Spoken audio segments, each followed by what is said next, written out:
নমস্কার, welcome back to my channel to a new recipe video. আসুন দেখে নিই আজকে চিকেন ভর্তার রেসিপি।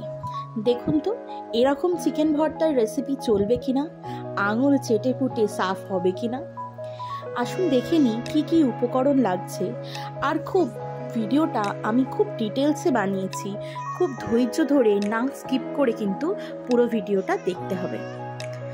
প্রথমেই মিক্সার জারে আমি কিছুটা চারমগজ আর কাজু বাদাম, আমি এখানে নিয়েছি 25 গ্রাম চারমগজ আর 25 গ্রাম কাজু বাদাম। দুটোকে একটু জল দিয়ে হালকা করে একটু দানা দানা থাকবে সেই অবস্থায় ব্লেন্ড করে নিতে হবে। তারপরে আমি গ্যাসে একটা মিডিয়াম সাইজের কড়া বসিয়ে দিয়েছি, গ্যাসটা জ্বালিয়ে দিলাম। এরপরে দিতে হবে পর্যাপ্ত পরিমাণে জল। এখন প্রথম পর্যায়ে আমরা চিকেনটাকে ভালো করে সেদ্ধ করে নেব।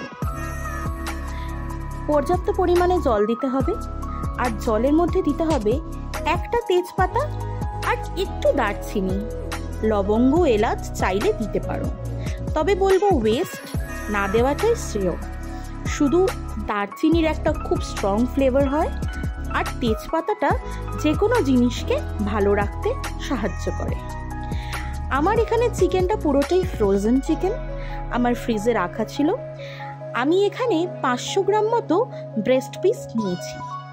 আপনারা আপনাদের হিসাব মতো কোয়ান্টিটি আপ ডাউন করে নেবেন। আমি পুরো রেসিপিটাই 500 গ্রামের অনুবাদে দেখিয়েছি। আপনারা বেশি নিলে বেশি কোয়ান্টিটি দেবেন, কম নিলে কম কোয়ান্টিটিতে মশলা ব্যবহার করবেন। যতক্ষণ চিকেনটা সেদ্ধ হচ্ছে আমি এখানে কি কি মশলা আগে থেকে রেডি করে রেখেছি দেখিয়ে নিই, চলুন। এখানে আমি নিয়েছি 10 গ্রাম মতো আদা, ভালো করে বেটে নিয়েছি। এখানে একটু জল দিয়ে 10 থেকে 12 কোয়া রসুন বেটে নিয়েছি। মিডিয়াম থেকে ছোট সাইজের 4টে পেঁয়াজ পেস্ট করে নিয়েছি।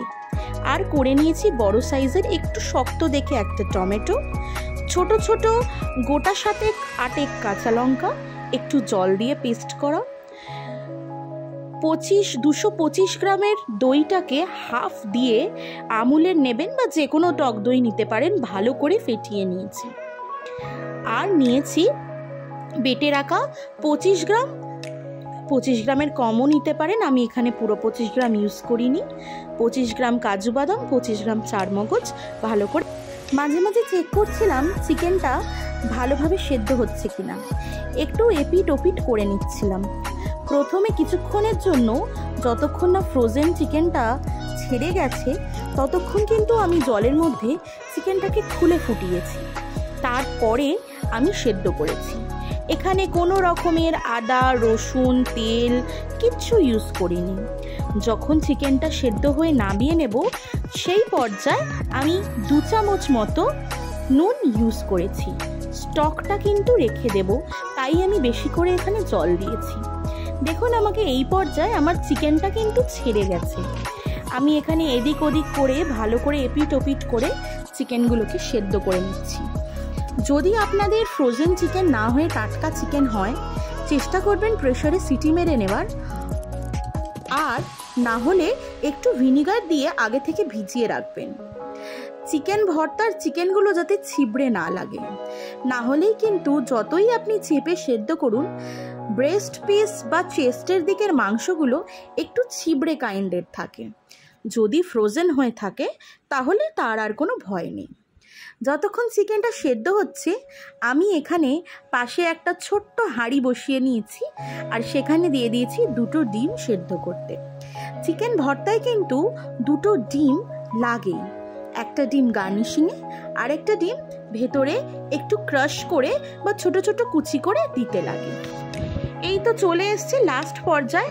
আমি চিকেনটার স্টকের মধ্যে একটু নুন দিয়ে নিলাম। লাস্ট পর্যায়ে কেন দিতে হবে, যাতে চিকেনের ভেতরে বেশি নুন না ঢোকে, কিন্তু স্টকটায় একটা খুব সুন্দর নুনের ফ্লেভার থাকে। চিকেনে বেশি যদি নুন ঢুকে যায় তাহলে কিন্তু রান্নার পর্যায়ে আপনাদের নুনটা ব্যালেন্স করতে খুব অসুবিধা হয়ে যাবে। কেন বলছি আগে দেখুন, জানতে পারবেন। তারপরে আমি চিকেনটা এখানে মাকে দিয়েছিলাম ভালো করে দুটো ফর্কের সাহায্যে শ্রেড করে নিতে বা ছাড়িয়ে নিতে। দুটো ফর্কের সাহায্যে এইভাবে যদি গরম চিকেনটাকে ছাড়ানো যায়, খুব ইজিলি কিন্তু সুন্দর সুতো সুতোভাবে ছেড়ে যায়। আর আমি এখানে চিকেন স্টকটাকে একটা গ্লাসে রেখে দিয়েছি। দেখুন, কোনো কিন্তু তেল দিইনি, তাও কীরকম উপর থেকে তেল ভাসছে। এটা সবটাই চিকেনের বা মুরগির যে ফ্যাট থাকে সেই ফ্যাটের অংশটা থেকে এতটা তেল বেরিয়েছে। চাইলে কিন্তু এই স্টকটা বাচ্চাদেরও দেওয়া যেতে পারে, যে কোনো মহিলা বা বাচ্চা বুড়ো সবাই খেতে পারে। স্টকটা কিন্তু ভীষণ ভালো, স্টকটা ফেলা যাবে না। যত প্রোটিন ফ্লেভার সব কিন্তু এই স্টকটার মধ্যে চিকেনটা ছেড়ে দিয়েছে। চিকেনের নিজস্ব ফ্লেভারের থেকেও এই স্টকে কিন্তু এখন মেন ফ্লেভারটা, এইটাই আমরা রান্নায় আস্তে আস্তে ইউজ করব। আসুন ততক্ষণ দেখে নিই। এখানে কিন্তু আমার ডিমটা বয়েল হয়েই এসছে, আর 5 মিনিট হলেই নামিয়ে নেব। চলুন এবার আমরা আগের প্রসেসে এগাই। এখানে সেম কড়াটাকেই ভালো করে ধুয়ে বসিয়ে দিয়েছি গ্যাসে। কড়াটা জ্বালিয়ে নেব। আমার এখানে কিছুটা লেফট ওভার ফ্রায়েড অয়েল ছিল। এটা কিন্তু রিফাইন অয়েল, সর্ষের তেল নয় বা মাস্টার্ড অয়েল নয়, এটা রিফাইন অয়েল। রিফাইন অয়েলই ইউজ করবেন, চাইলে সর্ষের তেল ইউজ করতে পারেন, তবে কিন্তু রিফাইন অয়েলে এটার স্বাদ দ্বিগুণ বেড়ে যায়। আমি এখানে নিয়ে নিয়েছি একটা তেজপাতা, দুটো এলাচ, আর নিয়ে নিয়েছি একটুখানি দারচিনি। তেলটা হালকা গরম হতে আমি দিয়ে দিয়েছি সবটা তেলে গোটা গরম মশলাগুলো। এরপর একে একে বেটে রাখা মশলাগুলো আমরা দিয়ে দেব। প্রথমেই দিচ্ছি বেটে রাখা পেঁয়াজ। পেঁয়াজটা তেলের মধ্যে দিয়ে ভালো করে গরম করে নেড়ে নেব, যতক্ষণ না একটুখানি পেঁয়াজটা কালার চেঞ্জ করে দিচ্ছে। ভালো করে কিন্তু পেঁয়াজ কষতে হবে, সব বাটা মশলাই ভালো করে কষতে হবে। না কষলে পরে তার একটা কাঁচা স্মেল বা কাঁচা গন্ধ কিন্তু রান্নায় থেকে যাবে, তখন কিন্তু খেতে অতটা ভালো লাগে না। কথায় আছে না, ঘ্রাণেও অর্ধভোজন। যত সুন্দর ঘ্রাণ হবে, যত সুন্দর গন্ধ হবে, খেতে কিন্তু সবার আরও বেশি ভালো লাগবে। তো এই তো এখানে আমি পেঁয়াজটা ভালো করে কষিয়ে নিচ্ছি। তারপরে একে একে বাকি মশলাগুলো দেব, যতক্ষণ না পেঁয়াজটা একটু কালার চেঞ্জ করছে। পেঁয়াজটার কিন্তু কালার অলমোস্ট চেঞ্জ হয়ে এসছে। এরপর একে একে বাকি বেটে রাখা মশলাগুলো আমি এর মধ্যে দিয়ে দেবো। দিচ্ছি আদা বাটা, খানিকটা আদা বাটা, খানিকটা না, যতটা বেটেছি আদা বাটাটা পুরোটাই দেব। যেগুলো পুরোটা দেব না সেগুলো আস্তে আস্তে রেসিপির আগে আমি বলে দেব। আসলে বেটে রেখেছিলাম, রান্না করতে করতে আমার মনে হয়েছে যে জিনিসগুলো অত কোয়ান্টিটিতে লাগবে না, তাই সেই জিনিসগুলো কম দেওয়া। আদা বাটাটা পুরো দেব, পুরো দিয়ে ভালো করে কষিয়ে নেব। একটা একটা করে দেব, কারণ কি এগুলো আমি আপনাদের সুবিধার্থে বেটে রেখে একটা একটা করে দিচ্ছি। আপনারা চাইলে আদা, কাঁচা লঙ্কা, টমেটো, রসুন, পেঁয়াজ একসাথে পেস্ট করে তেলে দিয়ে কিন্তু ভালো করে কষাতে পারেন। তবে একটা একটা করে দিলে কি হয়, যতক্ষণ আপনি সেকেন্ড পর্যায়ে পেস্টটা দিচ্ছেন, আগে যেটা দিয়েছেন সেটা কিন্তু ভালো করে কষা হতে থাকে। তাতে কি হয়, মশলাটা খুব সুন্দর করে কষা হয়। একে একে আমি এখানে রসুন পেস্ট, কাঁচা লঙ্কা পেস্ট দিয়ে দিলাম, দিয়ে বেশ কিছুক্ষণ নাড়বো বা কষবো।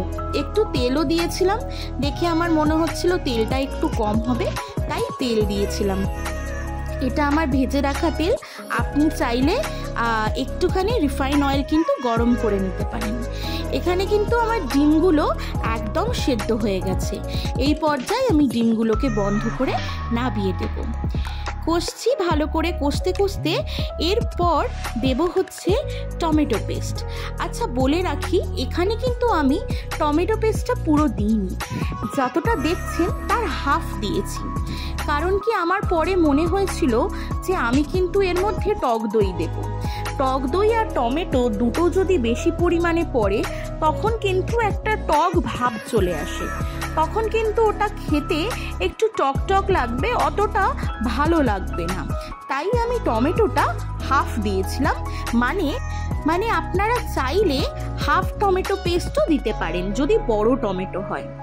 এই পর্যায়ে আমি দিয়ে দিয়েছিলাম 1 টেবিল স্পুন ভর্তি করে চিনি। 1 টেবিল স্পুন চিনি দিয়ে ভালো করে আবার নেড়েছি। চিনিটা আপনি তেল যখন গরম হবে তখনও দিতে পারেন, তাহলে একটা সুন্দর কালার আসবে। এই তো আমি মশলাটা কষিয়ে নিচ্ছি ভালো করে। এইখানে কিন্তু আমি গ্যাসের ফ্লেমটা আস্তে করে দেব, না হলে কিন্তু তলায় লেগে যাওয়ার সম্ভাবনা থেকে যায় মশলা। আর যখন মনে হবে তলায় লেগে যাচ্ছে, অল্প অল্প করে যে চিকেন স্টকটা আমরা রেখেছি সেটা কিন্তু অল্প অল্প করে দিয়ে আমরা কষাতে পারি। এখানে দিয়ে দিলাম গুঁড়ো মশলাগুলো। দিয়ে দিলাম এখানে half tablespoon Kashmiri red chilli powder, half tablespoon হলুদ গুঁড়ো, হাফ টেবিল স্পুন জিরে গুঁড়ো, রোস্টেড জিরে গুঁড়ো, আর দিয়ে দিলাম হাফ টেবিল স্পুনের থেকে একটু কম ধনে গুঁড়ো। বিকজ জিরে গুঁড়োর ফ্লেভারটা মোটামুটি সবারই পছন্দ, ধনে গুঁড়োর ফ্লেভার বা গন্ধটা অতটা আমাদের ভালো লাগে না, কিন্তু জিরের সাথে ধনে না দিলে ব্যালেন্স হয় না, তাই দেওয়া। তো ভালো করে দিয়ে এই পর্যায়ে একটু নুন দেব। নুন দিয়ে কিন্তু ভালো করে কষাতে হবে। নুন দিলে কি হয়, নুন দিলে মশলা থেকে একটা জল ছাড়ে নুন থেকে, তাতে কিন্তু মশলাটা লেগে যাওয়ার সম্ভাবনা কমে যায়। এখানে মশলা আমার কষা হয়ে গেছে। এরপরে এখানে দেখো চিকেনগুলো মা ছাড়িয়ে দিয়ে চলে গেছে। এখানে 1 প্লেট ভর্তি করে এখানে চিকেন রাখা, আমি সেগুলোই, মশলা কিন্তু কষা হচ্ছে তো সেইগুলোই আমি তোমাদের সাথে শেয়ার করলাম। এইভাবে ছোট ছোট ছোট ছোট করে কিন্তু বড় রাখলে হবে না, চিকেনগুলো কিন্তু যথাসম্ভব চেষ্টা করবে ছোট করে ছিঁড়ে নেওয়া। আচ্ছা, এখানে আমার মশলা কষা রেডি। এবার আমি ছাড়ানো বা সেদ্ধ করে রাখা শ্রেডেড চিকেনগুলোকে মশলার মধ্যে দিয়ে দেবো। প্রথম পর্যায়ে দেখে মনে হবে, যখন আমি নাড়বো দেখে মনে হবে হয়তো মশলাটা কমে গেছে বা কম হয়েছে, কিন্তু না, যখন নাড়বো নাড়তে নাড়তে দই, বাটা মশলা, কাজু বাদাম, চারমগজ বাটাটা পড়বে, তখন কিন্তু পুরো ফুলফিলিং মশলাটা মেখে যাবে যখন চিকেনটার সাথে, তখন কিন্তু খুব সুন্দর একটা দেখতে হবে বা ফ্লেভার বা ফ্লেম আসবে। তো এখানে এটাকে ভালো করে কষাবো, মানে মাখাবো, জিনিসটা যেহেতু সেদ্ধ তো মশলাটা যেহেতু কষা হয়ে গেছে মাখাবো। আর এই পর্যায়ে আমি একটু একটু করে চিকেন স্টকটা দেব বা ইউজ করেছি চিকেন স্টকটা।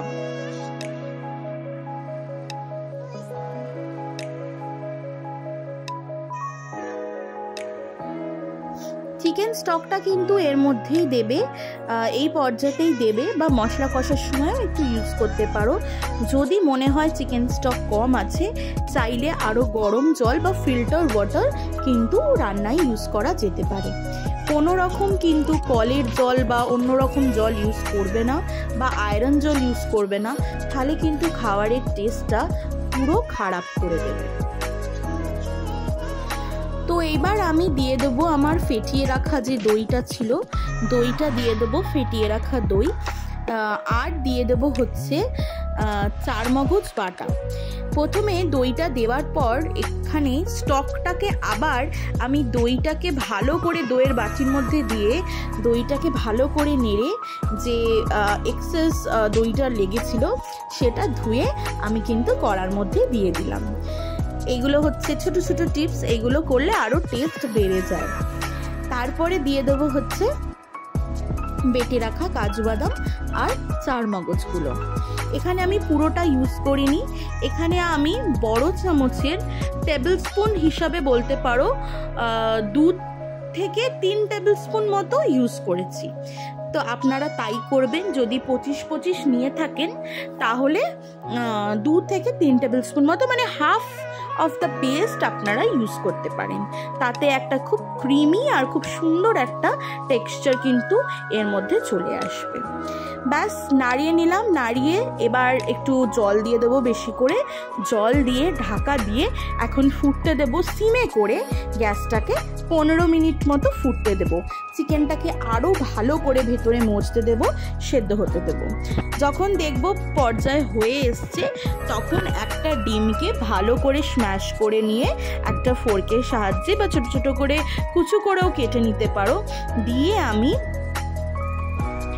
পেস্টটা বা মশলাটার মধ্যে মানে ভর্তাটার মধ্যে আমি কিন্তু মিক্স করে দেব। দেখো কি সুন্দর একটা তেল ছেড়ে দিয়েছে। একটু ডিমটাকে মিক্স করে এদিক ওদিক নাড়িয়ে নেব ভালো করে, যাতে পুরো ডিমটা ভিতরে মিক্স হয়ে যায়। মিক্স হয়ে যাওয়ার পর আমি এখানে দিয়ে দেব, এরপর হচ্ছে কসুরি মেথি দেব। আচ্ছা বলে রাখি, কসুরি মেথি যখন দেবে দুটো হাতের তালুর সাহায্যে বা দুটো হাতে নিয়ে ভালো করে পুরো ভালো করে জিনিসটাকে ঘষবে, তাহলে কিন্তু কসুরি মেথিগুলো গুঁড়ো গুঁড়ো হবে আর ভেতরের একটা ফ্লেভার বা ফ্লেম আউট হবে। তারপরে দিয়ে দেবে, দিয়ে দেওয়ার পর নাড়াবে না আর বেশি, সঙ্গে সঙ্গে চাপা দিয়ে দেবে, ফ্লেভারটা যেন ওই ভর্তার মধ্যে বা যে জিনিসে কসুরি মেথি দিচ্ছ সেটা যেন ইনট্যাক্ট থাকে। তারপরে আমি কিছুক্ষণ বাদে চাপা দেওয়ার পর আমি দিয়ে দিচ্ছিলাম 1/2 টেবিল স্পুন মতো ঘি। 1/2 টেবিল স্পুন ঘি দিয়ে আবার সেম করতে হবে। এই পর্যায়ে আমি ভালো করে নাড়িয়ে নিয়ে একবার কিন্তু ঘিটা দেওয়ার পর আমি বন্ধ করে দিয়েছিলাম, কারণ কি আমার এখানে কিন্তু চিকেন ভর্তাটা মোটামুটি রেডি হয়ে এসেছে। দেখুন এখানে মোটামুটি আমার কিন্তু রেডি হয়ে এসেছে চিকেন ভর্তাটা। এরপরে আমি গার্নিশ করেছি একটা ডিমকে 4 ফালা করে আর কিছুটা ধনেপাতা দিয়ে। ভালো লাগলে লাইক, কমেন্ট, শেয়ার করবেন অ্যান্ড সাবস্ক্রাইব করতে ভুলবেন না। বাই।